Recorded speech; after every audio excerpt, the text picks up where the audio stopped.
I'm excited. All right. Am I going?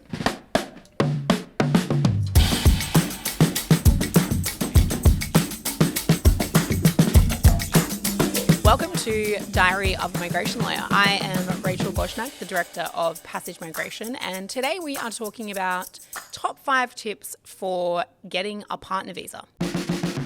Tip 1 is to define your relationship under what the government says is a relationship. So that will happen by one of 3 ways. The first way is that you are in a married relationship. The second way is that you're in a de facto relationship and you have been for more than 12 months.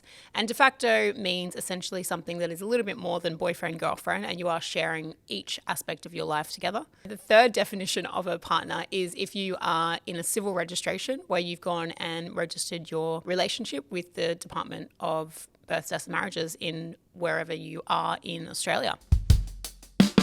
Tip 2 is to work together with your partner, and also if you have a lawyer or a migration agent, work together with them.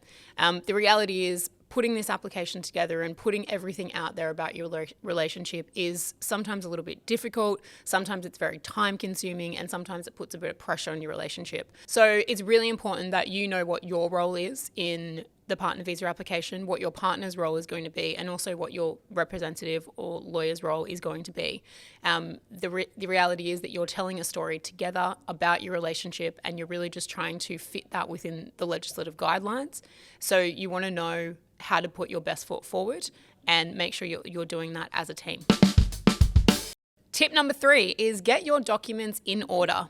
A migration application in any world, in any country, lives and dies by the documents. The documents that you'll need is things that show you're in a relationship, and not things that you've necessarily written or compiled, but things that are from a third-party source. So a third-party source might be your civil registration certificate or your marriage certificate. It might also be a joint bank statement. It might be your social media feeds.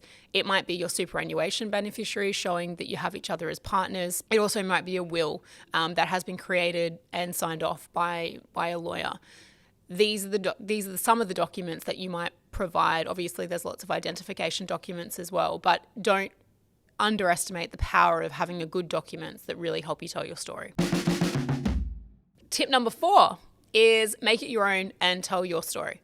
Every relationship is super different. Everyone has met in a different way. Everyone's progressed their relationship in a different way. Everyone shares different things in their relationship. 2 really polar opposite stories that I've had. I had a client that both her and her partner were adult entertainers, and their business was to do that. So the way that they told their story compared to the couple that met on a photography trip, the way that they tell their story and bring that to life in line with the legislation is very different from one another. What you want to do is make sure you tell your story in your way, and just make sure you're keeping the legislation in mind while you're creating that story. And tip number 5 is to be patient. Patience is a virtue, particularly in immigration matters, but very much so for partner visas. Yes, there might be a Facebook group where it says someone got approved a visa in 3 days. Yes, the most recent partner visas we did got approved in 3 months, but the quota processing times are anything between 1 to 3 years. So the reality is you need to set yourself up and prepare for the fact that you might be waiting a couple of years to get this partner visa in hand. Definitely you keep on updating your documents, you keep on providing the government information to show them that you remain in a relationship, but it might take a bit of time. So patience is a virtue, and make sure you practice it. So that was 5 tips on how to create the best version of a partner visa for your relationship by telling your story. The final takeaway from today's video is really just to make sure if you need help, if you need guidance, is to find someone that you trust to be able to give you that guidance. Obviously, being a lawyer, I would recommend that you go and see a lawyer and get that advice, but certainly find someone that you can work with together to help them tell your story. Thanks for watching Diary of a Migration Lawyer. If you would like some more hints, tips, tricks on how to do migration yourself or with a strategic partner like a migration lawyer, don't forget to like and subscribe to our channel, Diary of Migration Lawyer.